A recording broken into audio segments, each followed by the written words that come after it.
And hello, my fellow nerds. This is Oracle Nerd here, and welcome to Escape from Wormwood. This is another game that was created by Nom Nom Nami. The same one who created Lolling Wolf Treat, Syrup and the Ultimate Sweet. All those games. Same exact developer created this one. And I do know that they created another game called it was like something about a wolf named what's his name?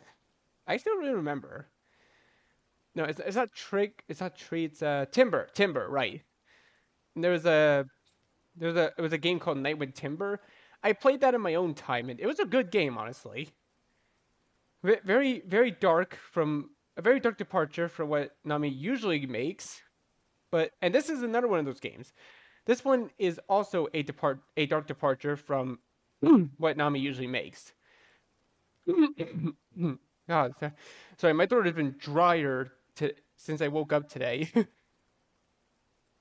But anyways, aside from that, this is Escape from Wormwood. This actually you probably know that there's a section where Trick had to walk through a town full of mice, and those mice were kind of hinting at something very dark. This takes place in that town. This takes place in that exact town, and you have to escape from that place because the mice in this town are cultists. Because what would a horror game be without a cult? Anyways, let's just get started. When you come to, you're in a strange, unfamiliar dark room. Your stomach aches, you feel nauseous.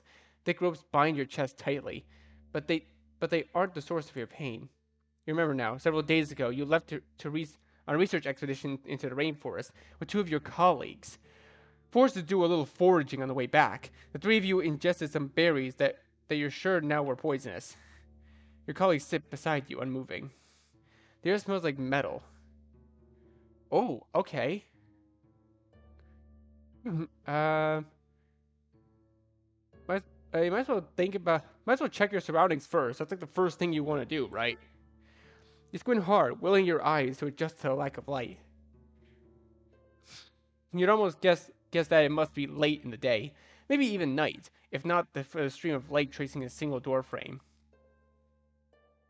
A small window sits on, on the upper center of the door, papered over with grime and dust. The bars over it remind you of a prison cell.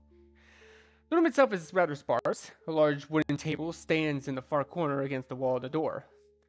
Besides the table is a pile of things. Beside the table is a pile of things. You you can't tell exactly what the pile consists of, but it might be your belongings. The floor beneath you is damp, with dark puddles that your mind refuses to register as blood. These puddles ebb towards the grated drain. If you were to vomit, which you feel very inclined to do, you guess it would be drained as well. Think about how you got here. To help stave off your panic, you try to think of everything you know for certain. You're an anthropologist. You came to a foreign land to study ancient civilizations and learn more about the various cultures in the region. Accompanying you on your journey is a fellow researcher whose work you've admired for years, and a cultural expert who was supposed to act as your translator and guide. Unfortunately, this expert had faked his credentials, leading you to believe he was far more knowledgeable than he actually was. Soon enough, it became obvious he had gotten the two of you completely lost. Then there was a physical altercation that resulted in losing the bulk of your supplies. The three of you, now fighting for survival, had decided to risk ingesting what seemed like perfectly safe berries. You succumbed to their poison and lost consciousness and woke up here. I'm also trying to wake the others. Hey, wake up! Oh! Heat! Heat! You whisper urgently to the witch beside you, but she doesn't respond. Squirming against your restraints, you attempt to lean your head to her chest to listen for a heartbeat. After a few moments, you're sure you can hear one, faintly, despite the distracting pounding in your own chest. The current state of the rat beside her is something you won't be able to confirm yourself. The door suddenly opens, startling you back to an upright position. You shut your eyes tightly to shield them from the harsh daylight. A masked being has entered the room. They approach you, their eyes remain locked on them. Your eyes remain locked on them the entire time, but they move past you over to the rat. Their stature is that of a child, but that's the typical of a mouse, you think. When they pull out a knife, you pray that it isn't a child at all. When they lift the rat's arm to glide the blade down it, that you pray that it's a sadistic adult acting alone. Because if they are a lone murderer in the jungle, that gives you the greatest chance to escape. For the child acting within a group, not only you have no chance, but it's a horrific and heartbreaking and bleak. As the drains from the rat who doesn't deserve this, you swallow and dizzy and try your best to remain calm. Say something, you fool. Um, I'm pretty sure it's futile to tell them to stop or beg for our lives. Uh, ask who they. I think I probably want to ask who they are. Who are you? Why are you doing this? You're able to say it firmly, but the mouse ignores you. Let me go, please. I'm just a researcher. I won't report this. I'll never return here. Please, I'll do anything. Of course, they can't understand you. That's what the translator was for. But he's not waking up now. The mouse pulls a cloth from their pocket to wipe the knife. Once it's clean, they look at you for a long moment. You think desperately how you can convey them that you mean them no harm, and that you only want to go home. But instead, the nausea you've been staving off comes to a head, thanks to the inescapable smell of your colleague's blood. You lean forward and vomit helplessly onto the floor. It flows towards the drain after all. The ground must be slightly slanted here. The three of you were in, three of you were placed in this room in such a way that their blood, vomit, and any other bodily excretions would go right down the drain. They planned for you to bleed for them. They brought you here for the purpose of being drained. And now you feel more sick. The mouse kneels down in front of you. The rubber rain boots squeak lightly as they move.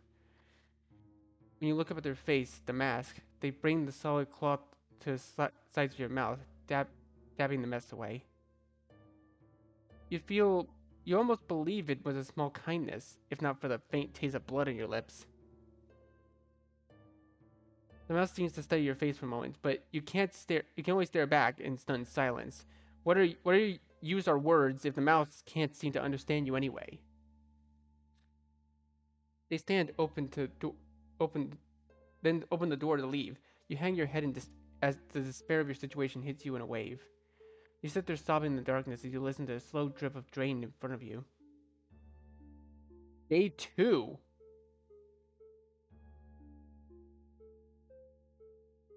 The witch beside you still hasn't woken up. Pete is much older than you, with a weaker constitution. As a witch, you expect she would be a little sturdier, but apparently not. Being able to use magic doesn't guarantee protection from the poison. Her specialty lies in photography, not medicine. She isn't wounded, though, at least not in any obvious way. It isn't her blood that stains the floor where you sit. The only one with the only one the mouse seems to have cuffed so far is the rat, Moss. Um, Let me think. I'm gonna save there. Okay, thank God this game also lets you save with the right mouse button. Thank you. Uh, think about the witch. He is employed by the same institution as you are. She's well known within her field, undeniably skilled, with decades of experience. You were honestly excited to get to work with her until you realized she was surprisingly old-fashioned, viewing the cultures you study as uncivilized and beneath her. You exploded at Moss once his incompetence was made clear. You tried to get between them, or she exploded at Moss once his incompetence was made clear. You tried to get between them, and your supplies were lost in the scuffle. If she had kept calm, you could have worked together to find a way back to the path marked on your map. You want to blame her, but you were angry at the rat's deception too. Morale was completely shot by the time you gave in and tried those berries. Of everything you could have eaten, the berries were. None of you asked to end up in this situation. You spent most of the previous night reflecting on everything that happened. At first, it was easy to pin everything on Moss. If you'd hired anyone else, you might not be here right now. There's no question about it. This job paid well compared to other work being offered in the area. He must have been highly incentivized to lie in order to take it. It's unfortunate that his decision endangered the lives of all three of you, but maybe he really thought of himself as capable enough. At the very least, it wasn't the kind of mistake you'd believe he should die for, though Pete certainly disagrees. I'm trying to keep her from killing him. Only the three of you to end up here. And now you can't think about Moss any longer. You think of a way out. It's probably too late for Moss, but if you could just untie yourself and Pete.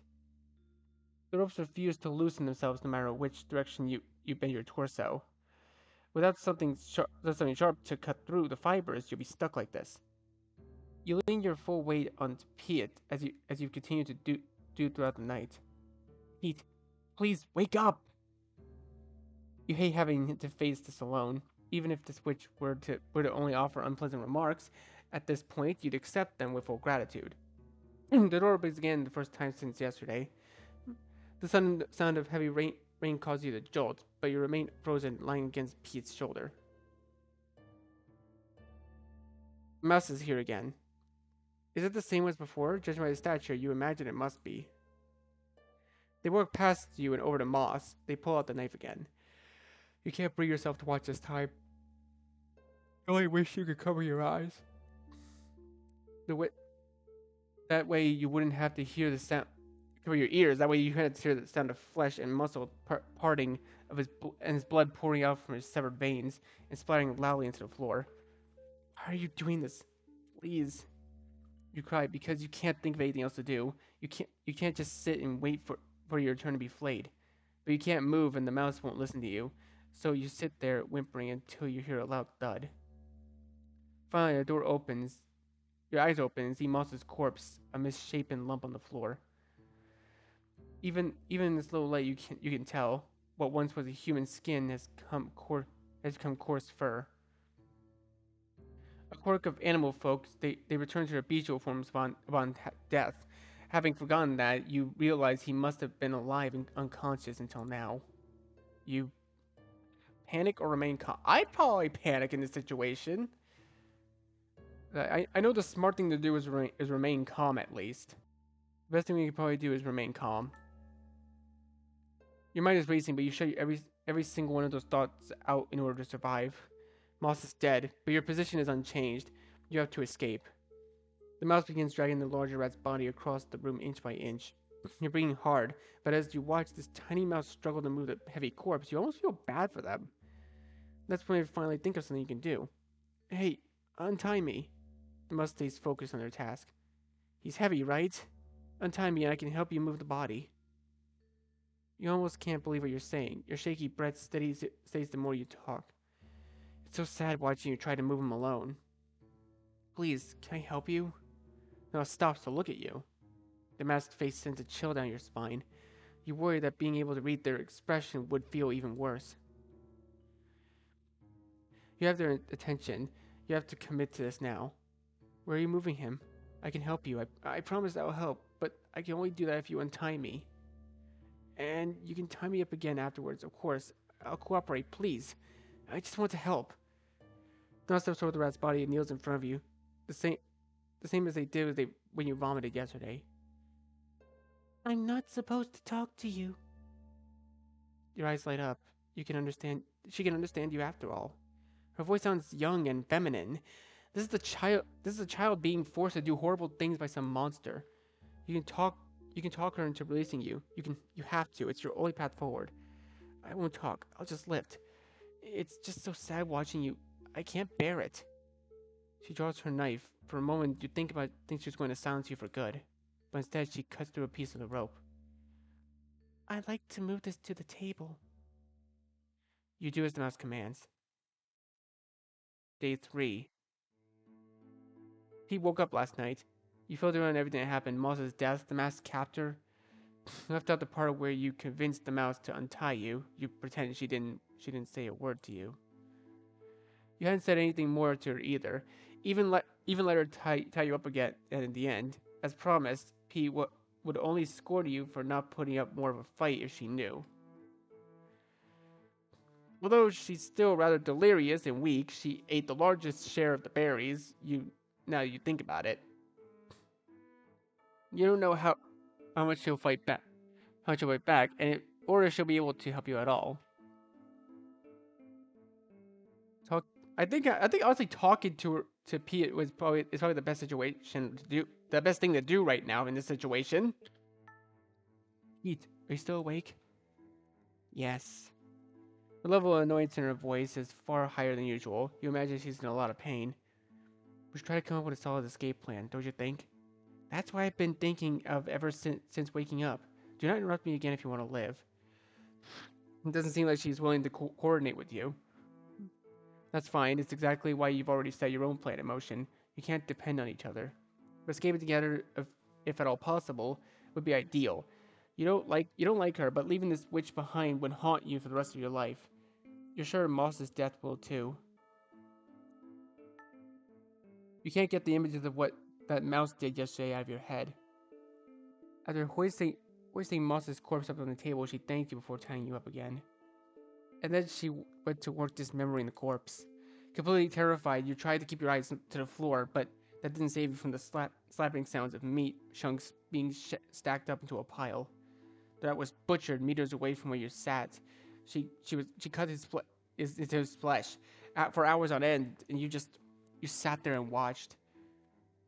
You watched and you wondered who taught this child her technique. You wondered how many bodies she has done this to, and how many people she calmly silenced and sliced into unrecognizable chunks before now. To what end was Moss flayed, and which one of you was next on the chopping block? You watched, thinking hard about things until the mouse finished her work and carried those pails full of meat out of the room. You wish you could do something to put a stop to all this. Your ropes aren't as tight as they were before. You've tried squirming around again, but haven't gotten them to budge.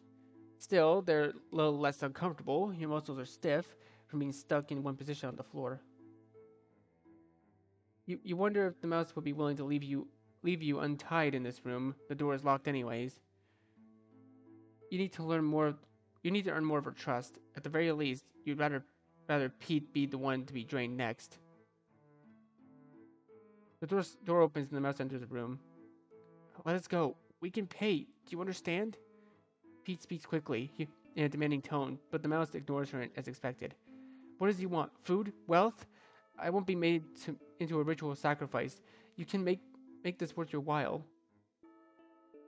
The mouse kneels down before the witch and holds a knife to her skin. He flails in a panic, knocking the knife from her hands. It slides across the floor towards the drain. It doesn't fall in. Oops. The mouse calmly collects her knife. You're silent, thinking desperately of a way to delay her further. Loam told Loam told you all about how you told me about how you butchered that rat. You collected his meat for what? Are you cannibals? Or do you toss the remains to a pit to appease your god? You fucking savages! She falls over where Moss once sat, flailing dangerously against as the mouse takes slow steps towards her. An idea comes to mind. You swallow hard before asking, "Would you like some help again?" Pete stops flailing all at once. You can you can feel both of them staring at you, but your eyes are fixed on the captor's mask. The mouse nods. Okay. Day 4. What? I'm sorry, wait, we didn't escape? Pete refuses to speak to you. You try to explain that you only held her down like that as part of your ploy to earn the mouse's trust. And you got results. You convinced her that she didn't need to trouble herself with tying ropes around your whole body. So today she just tied your hands. You've been able to pace around the room, which feels much better than sitting on the hard floor. Your odds of survival are slowly increasing. You don't worry about Pete's blood spilling down the drain. She's weakened but still alive. The cut was far from fatal. Though you can't do much with your own hands tied behind your back, you were able to confirm a few things about this room. One, there is no way out. The door is locked, the window is small, and the small window in the upper center is barred, and there doesn't seem to be any other exit. Two, the pile of things next to the table does indeed contain your belongings. You thought as much on the first day if you woke up here. You're happy to learn that they weren't thrown out or being stored somewhere you wouldn't be able to recover them. You weren't able to open your bag on your own. You're too afraid to move anything too far out of place anyway. If only your hands were untied, you could dig through your belongings. Okay, so I know this might seem weird, but there's actually this trick that you can do where like you slowly bring your hands around your legs, and then you just bring them around like that because you can't put them over your head unless you're double jointed. I don't even know if double jointed people can get out of something like that, but like you just put your legs through the thing around your hands. Your hands are still tied, but at least they're in front of you now.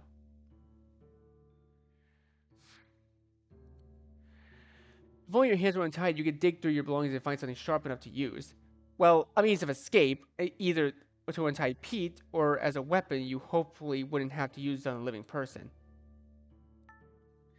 You rack your brain trying to figure out your next move, but it's hard to think on an empty stomach. You've been running on adrenaline these past few days. Your nerves are completely shot. You were at the very least given some water yesterday, both you and Pete. They seem to want to keep you alive for a little longer, but you aren't sure exactly why, or for how long.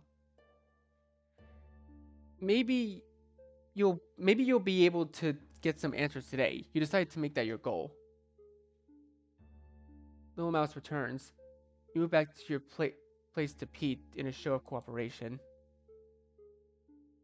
When, she's when she kneels down and draws her knife, Pete interjects with a level of composure.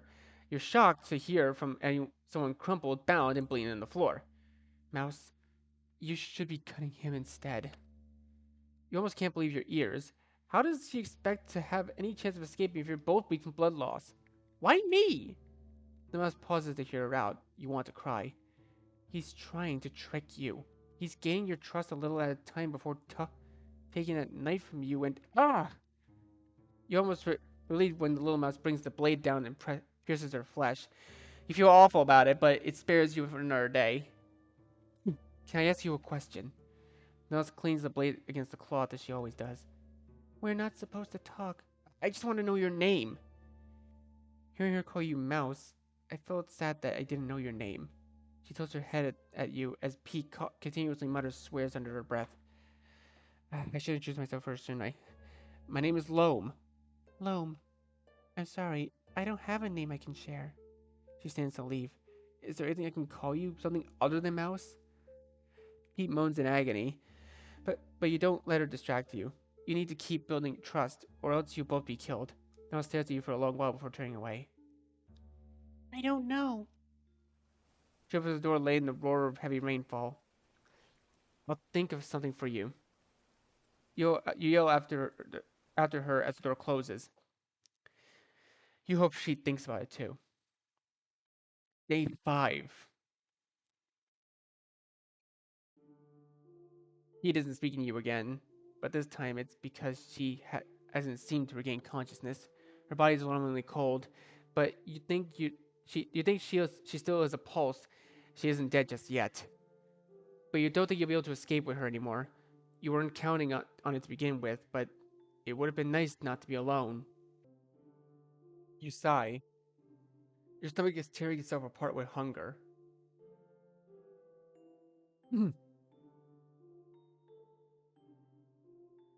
Stretch your legs. You begin pacing around the room. You can't let your muscles atrophy before you can make a run for it. There isn't much space to walk around, though, and the more you move, the hungrier you feel. You look down at Pete. Her eyes are still closed. She almost looks peaceful. Think about names. A name for the faceless mouse. No, she isn't faceless, only masked. The group she's working for, the one that tells her not to talk to you, the one keeping her nameless and anonymized. That group is keeping her personhood from her. By giving her a name, you can work towards removing that mask. The door opens again.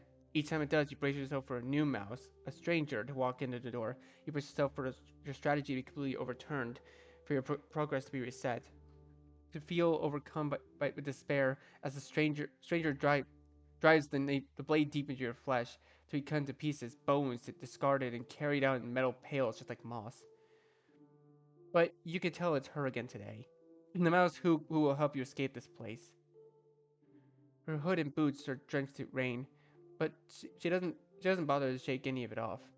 Instead, she looks right at you and makes a small sound, like she's smiling under the mask. It's how you want to be greeted, and so it's what you imagine that sound must have meant. You smile back. Forgive me for speaking, but I've still been thinking of what to call you. I don't know what kinds of things you like, so I mean, if I give you a name, I think it should be something you like. So, what do you? I do have a name. You pause, blinking twice. Yesterday you said you didn't, so I. I'm sorry to have jumped to conclusions. The mouse kneels down in front of Pete and draws her knife. I can't share it. We're all given sacred names by the highest power. She makes her incision. You don't watch the blood leak from Pete's arm. You can only look at the mask. We're not supposed to share our sacred names, but I think it's okay if I tell you what my name means. And you can call me something based on that. Does that work? She's making concessions with you. To you, you're compromising. It's something small and trivial, but she's willing to negotiate with you, which means you still have a chance to negotiate with your freedom. What does your sacred name mean? Water from the heavens, where the highest power lives. I'm so proud of my name, so if you call me something like that, I'd be happy. She wears her knife, peace still. Think of a name. Trying to think it feels like wading through a deep pit of mud, but you finally land on something. Little raindrop. The mouse doesn't react, so you rush to explain. It's not a name, but a term of endearment, like sweetheart or pumpkin. Pumpkin? My grandmother used to call me that back when I was a little tyke. You don't think about the ways Pete reminds you of your late grandmother. Oh, how old are you, little raindrop? She thinks for a moment. 16. Too young. She's far too young to be taking lives like this. Though you realize it's likely because she's so young that this group has been able to mold her into a killer. The mouse turns her attention back to the witch lying still on the floor beside you. It's hard to tell when a witch's heart has stopped beating. Can you help me again? You swallow hard and turn your head to finally face what's become of Pete. Sh- sure. Day 6. You sit on the blood-soaked floor, with ropes tied loosely around your body, though not so loose that you could shuffle your way out of them. The other mice had apparently scolded the little raindrop for leaving you unbound. It wasn't proper. She told you the highest power would be displeased, and that she had no choice but to tie you up like before. Your eyelids are heavy, you feel hollow. Somehow you've ended up making negative progress. Today, you're all alone. Oh, okay, so I'm assuming this is a major choice then. I'm gonna save real quick. About what happened yesterday. Confirming Pete's death. After you laid your head on her chest, remembering the first time you heard her faint heartbeat despite the pounding of your own, you listened for that sound as hard as you could, but it wasn't there. You felt like your heart might stop too. Instead, it continues beating, this pulsing inside your ribcage that you usually never paid any mind to. You cursed it for its diligence. Its body was dissected and the same as Moss's, but you didn't only watch this time. The raindrop chatted to you as she went about her business. The conversation took your mind off of things she asked you to do. The commands you obeyed without much hesitation. You're out of your mind. Everything you've been doing, all your efforts, everything you've done is in order for you to escape and survive this ordeal.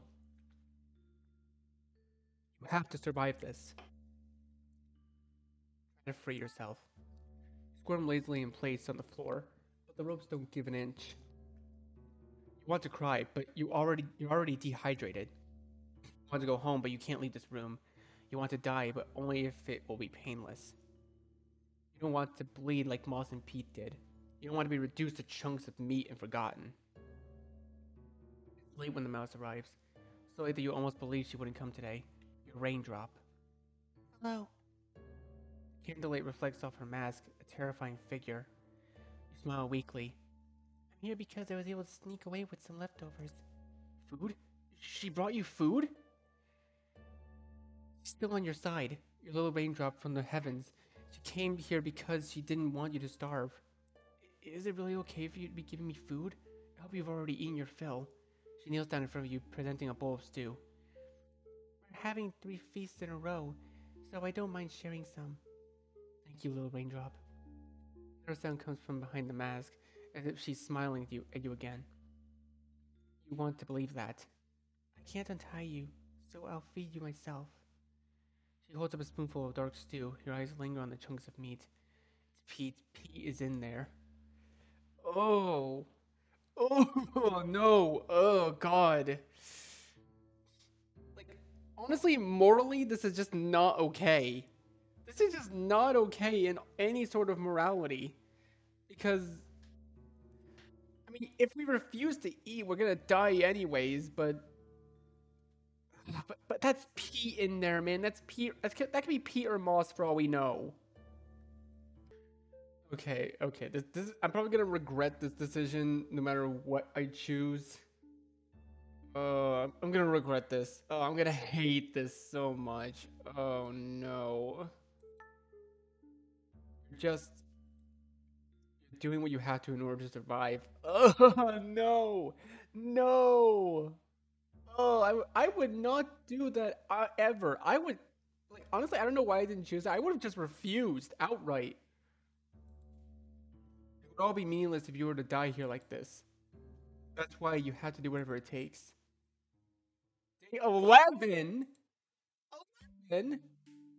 Oh, God. For 5 days, your old raindrop came to visit and made small horizontal incisions across your wrists. They, they bled as as you chatted with her. You continued to chat in order to take your mind off the pain. You think you're probably going to hell. There are all sorts of conceptions of hell in the cultures you've studied, be they cold, fiery, a transient purgatory, or a realm of eternal punishment. You weren't sure you believed in hell before now, but being faced with your imminent death, you want to believe there must be some kind of afterlife.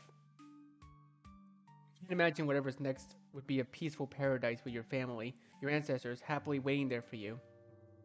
Surely some kind of retribution is coming for a coward like yourself.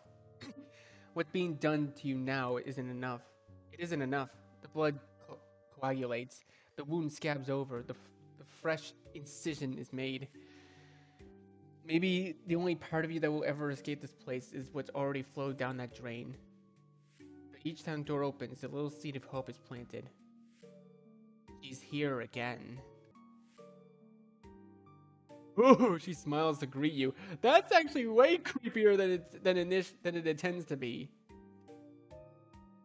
How about your journal? You feel a study asked to be released. Stop talking for today.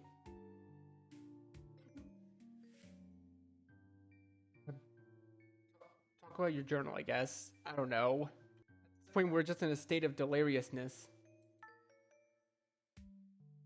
The raindrop asks you about to tell her a story from your journal. Carry it with you on all your adventures. A record full of notes of ancient civilizations, things you've learned from various tribes and regions, and little things about their ways of life that fascinated you. Anthropology is a broad subject, so there are so many exciting things to learn. You shared some of the things with this mouse, who seems to match your excitement and interest in wider world. She's never left this village, so it's no surprise she would feel that way. When you finish your story, she seems no closer to releasing you. You can feel your story sway her heart, but still, she does not budge.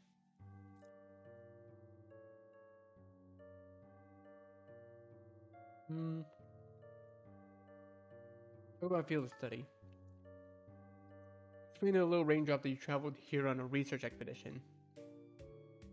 She asks you the purpose of your research. You realize Pete's photography would communicate it most clearly, so you had to dig into the witch's backpack to uncover her photo book. Pete was such an unpleasant person to be around, but her talents were unmatched. Seeing her photography again brings you to tears. You have to stop looking. The ropes around your body might be the only thing holding you together. Um, let's be released. I think I want to play it smart. Let's just stop talking for today.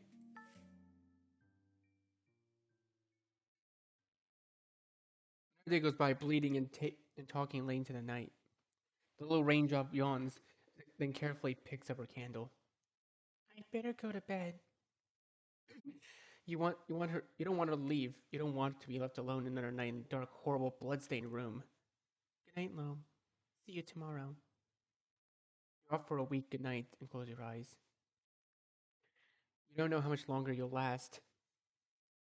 Day 13. You're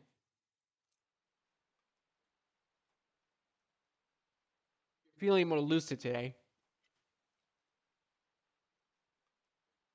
Hopelessness has left you. You think it's probably your body's last hurrah. Grandmother was like that too, the day she passed.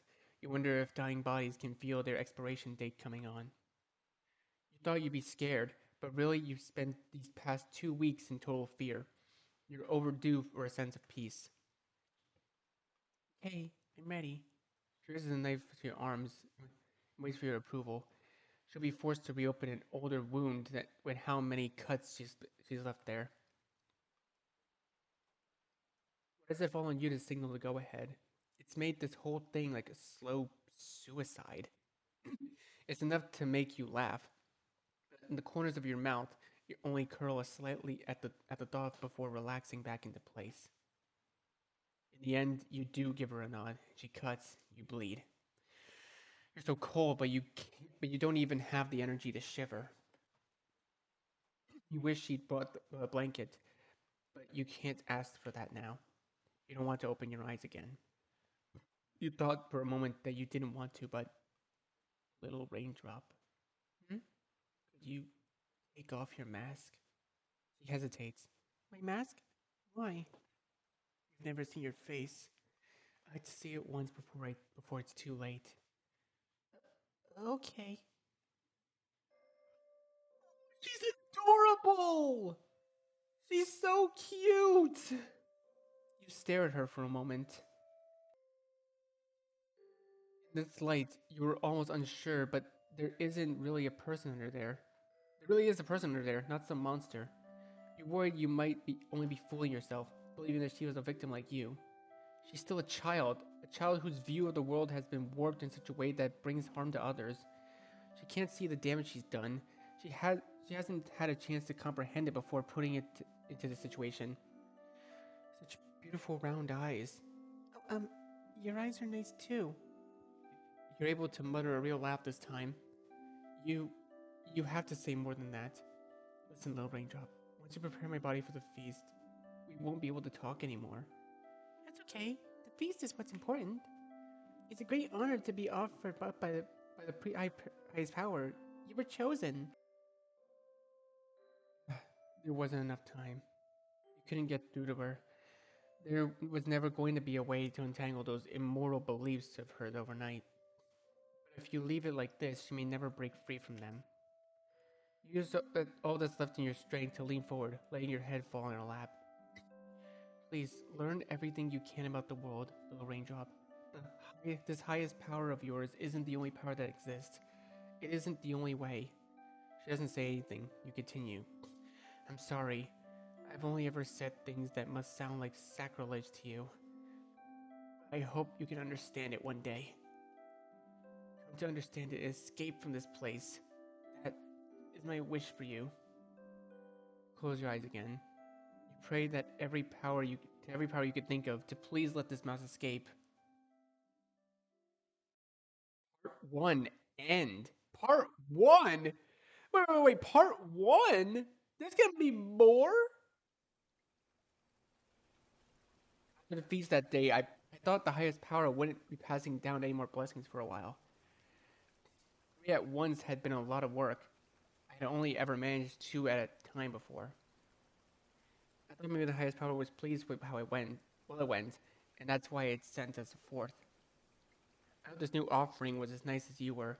So I'd go with the slow draining method again. I knew I wasn't supposed to talk to them.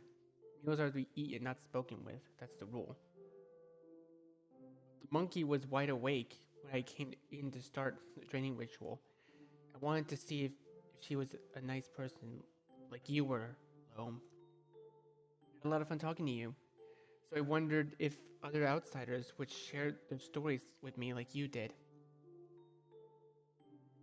Instead, she was a member of a search party that went out to look for a group of researchers who disappeared in the rainforest a month ago. A witch called Piet, a local rat who was hired by as their guide, and the leader of an expedition anthropologist. Loam! I was happy to hear someone else say your name. I was happy to be able to talk to someone who knew about you, because I couldn't explain all that stuff to any of my brothers without getting in trouble. But when I told the monkey that you and the others were already offered up by the highest power for the feast, that, that she didn't need to look for you anymore, she got really upset. Outsiders always have trouble accepting the highest power's will. They can't comprehend the honor being bestowed on them. She struggled a lot, and I wasn't able to use the knife because of that. I'm the only one assigned to the dining preparation house right now, so it's up to me to carry out the ritual. To come back later that night, when she had calmed down. Things proceeded normally after that. I didn't try talking to her again. Think about Loam. Oh, wait, is that Loam or is that the monkey? I wish you'd stop cutting me. Your words make your words make me hesitate back then. You were always doing me favors. For a moment, I wanted to do as you asked. I shook my head. I have to do it. Who is telling you that you have to do this, little raindrop? Well, it's in preparation for the feast. I have to follow the steps. Even if what you're doing is wrong, saying things like that. And I didn't know how it made me feel, so I rejected it. It isn't wrong. I'm doing it properly. I wiped my knife clean, and then when I looked back at you, you had such a sad expression. Killing people, cutting them up like this, it's always wrong. There's no justification to do that. Could ever make it right. Do you know why? I knew I couldn't trust anything outsiders had to say, but I was curious to hear your reason. So I asked, why? Because life is precious. Each one of us is given only one life, and when it ends, that person is gone forever. It's a loss you can never get back, not even with magic. That's why you mustn't do things that end others' lives. It's wrong because it takes something away from this world that can never be returned. I tilted my head and thought, but you helped me before, unless that doesn't count? Oh. Oh, she unintentionally caught on to him. After that, you went quiet and didn't look at me anymore. I wonder why. The dream ritual was finished. It was time to get Monkey's body ready for the feast. I had trouble moving it like usual. I wanted to ask for help, but dining preparations is my responsibility. My brothers aren't allowed to enter the house. I try to move the bodies even though they're heavy, because it's easier to work at the table. I've been doing this since I was 13, so I have a system. Usually I move them a piece at a time, but it's messy to do the cutting on the floor, so I need to end up doing bigger pieces. You offered to help. I thought it was lucky. It was lucky because it would save me a lot of time and energy. Let me focus on the next step, and I even felt refreshed by the end of it. Mercy from the highest power who knew I had 3 feasts to help prepare. But you're not here anymore. I wouldn't have to. I wouldn't have any help when I had. Sorry, I can't read. I wouldn't have. I wouldn't have any help to when I had to move you, and I realized that. I felt a little sad. Every offering from then on, I'd have to go back to moving on my own. Thinking of it as another trial from the highest power, sort of to help ease my mind through. After finishing my work, I stood outside in the rain and gazed up at the sky. No one would call me a little raindrop anymore. I kept thinking things like that and remembered when you told me about how life was precious. But there wasn't any way around it. You were an offering sent by the highest power. I couldn't have let you go. During the next feast, I felt kind of sick, so I couldn't eat very much. And I prayed to the highest power, hoping it would send me some kind of sign and clear away my doubts. But I don't think it heard my prayer. My brothers encouraged me to keep praying, and told me I would feel better. I would feel better soon. So that's what I did. Stop praying. Next time an offering was sent, I couldn't bring myself to drive the knife into her body. I've been reading your journal a lot and kept thinking about everything you wrote in there. We aren't supposed to read books that the highest power doesn't approve of, but I figured a handwritten journal doesn't really count as a book, so it was okay. But the more I read, I just felt so sad I couldn't ask you to explain things to me because you were gone.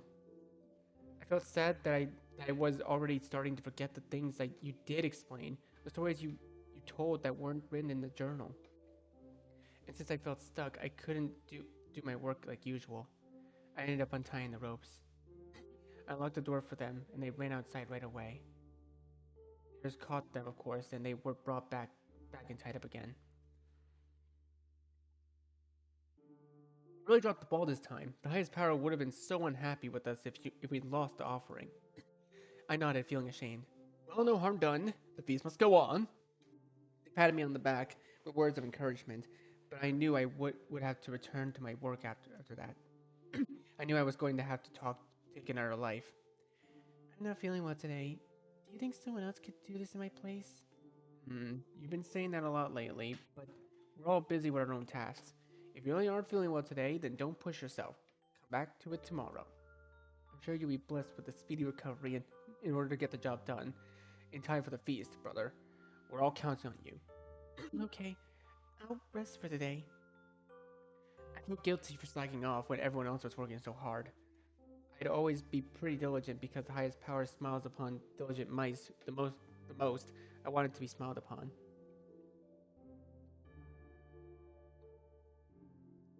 I started to think of that reason was the feeling bad was I was feeling bad was because I kept bending the rules, but was what I was doing so wrong?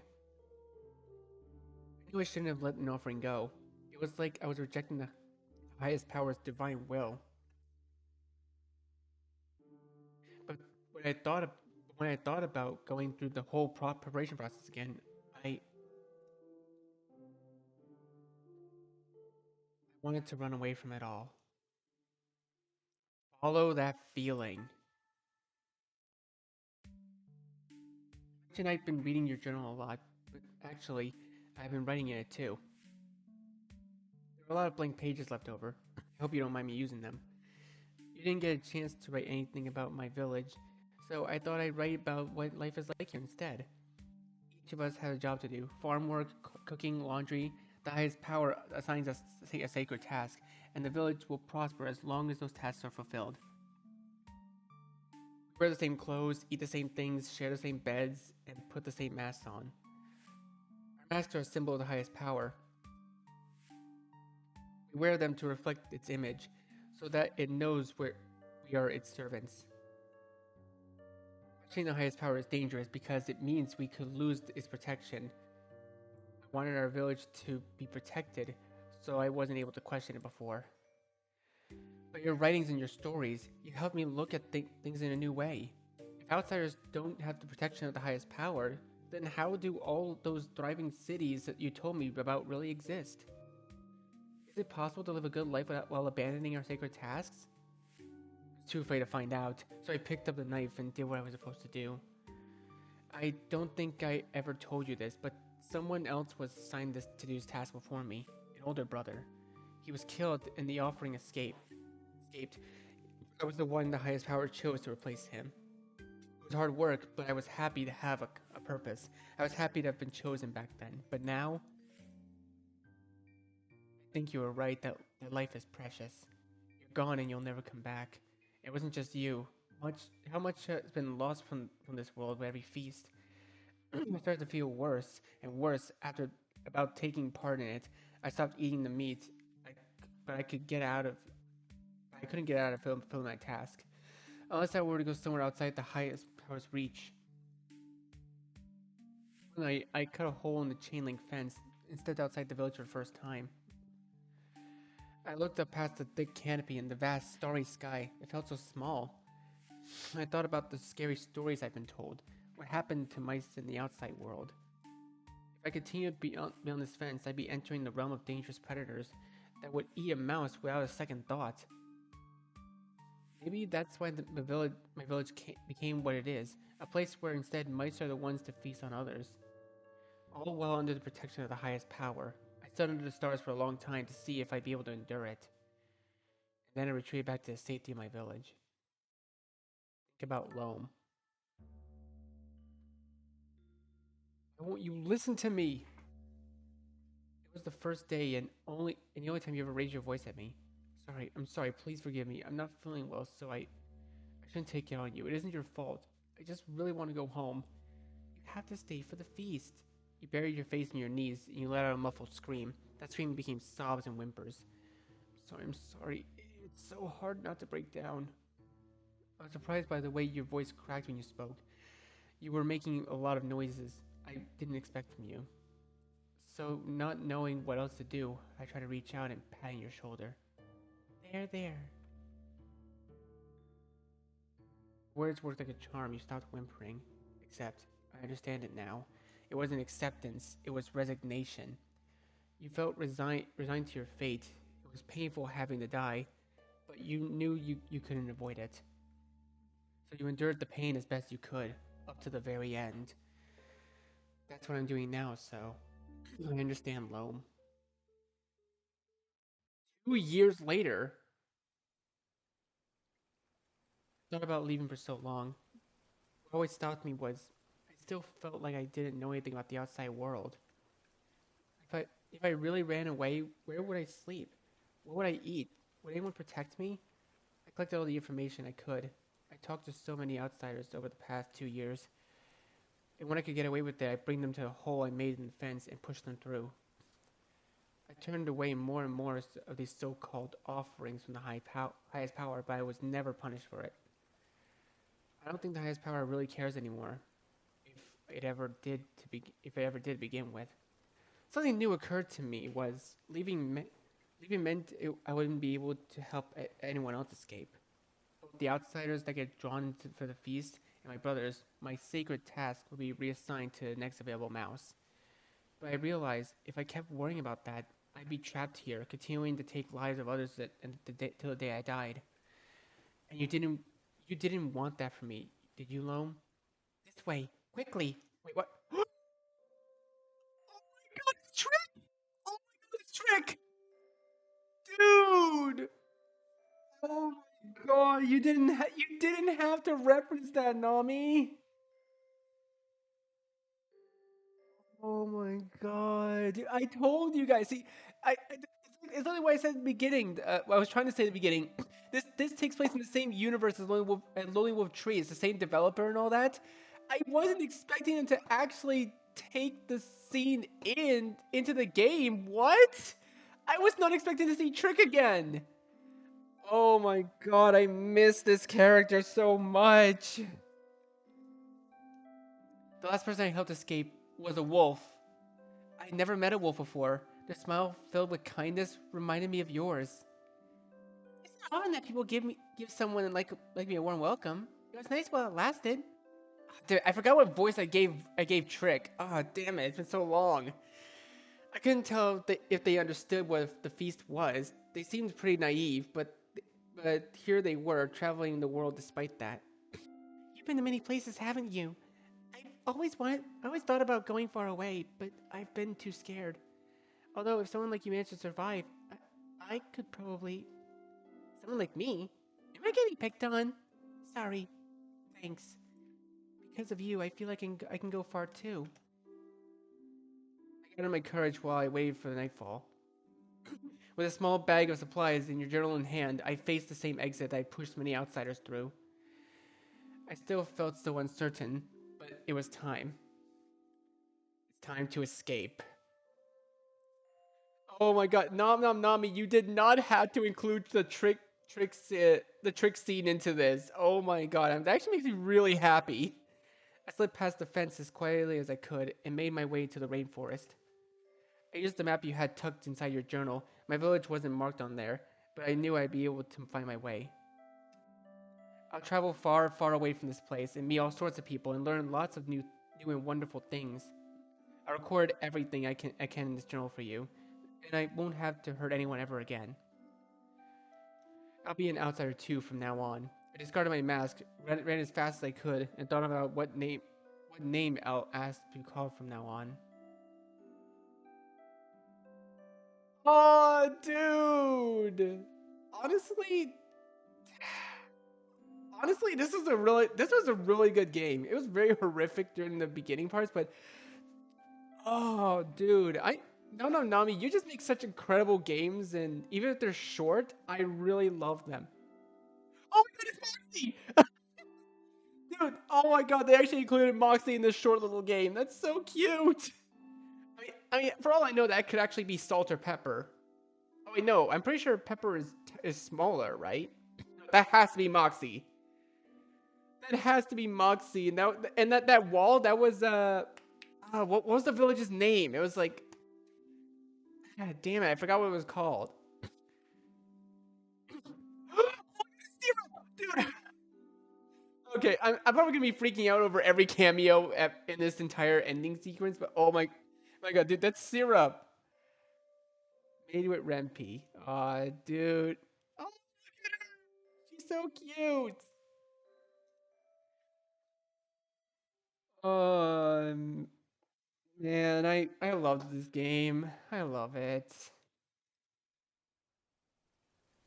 Oh, dude, honestly, I really like that. Well, that was Escape from Wormwood. Honestly, I really love this game. I probably should have clicked on this content warning thing on the bottom right here.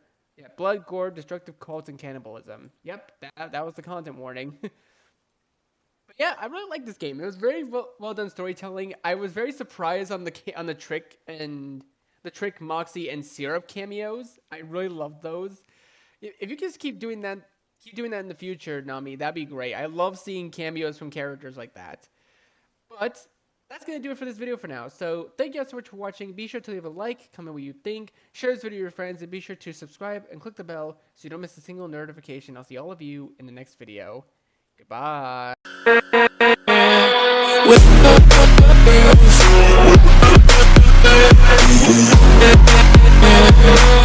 With